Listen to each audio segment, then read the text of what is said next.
Tutulup qəm kədərin sakiniyəm. Sən elə bilməsən sevməmişəm mən gözəlim. Sevgi mən özüməm, mən sevənim daxiliyəm. Yadıma bir dəfə sal xəyalımda canlandır. O desinlər dərdir, ağlı yoxdur, maymaqdır.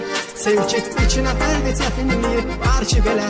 Sığınıb bir bədəndə bir ayaqda durmaqdır.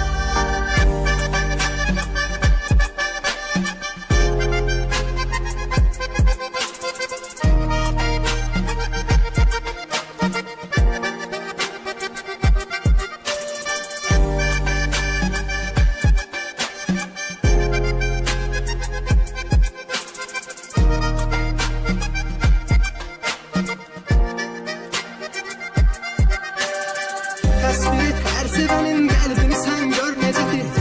Atamız qətlə sevər, özü də daxilən belədir. Yaxınlaşın soruşun sevgi nədir bir sevənə.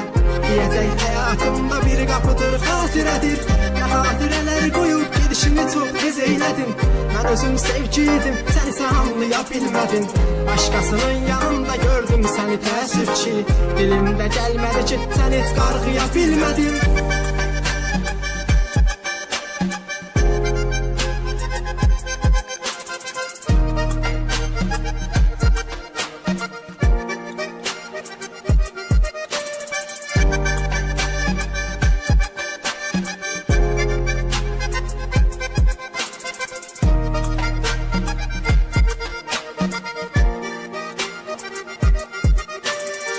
Onu da deyim ki mən sevginin öz qanunu var. Gedənin öz yolu var, gələnin isə öz yolu var. Mənimsə gözlədiyim gəlmədi gözlər yolda.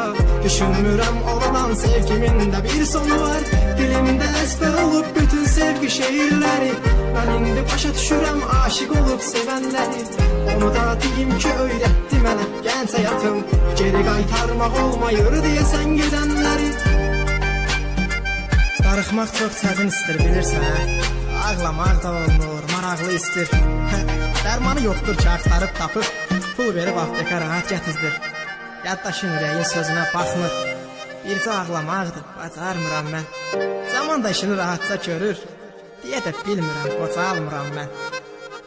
Deyə də bilmirəm, qocalmıram mən.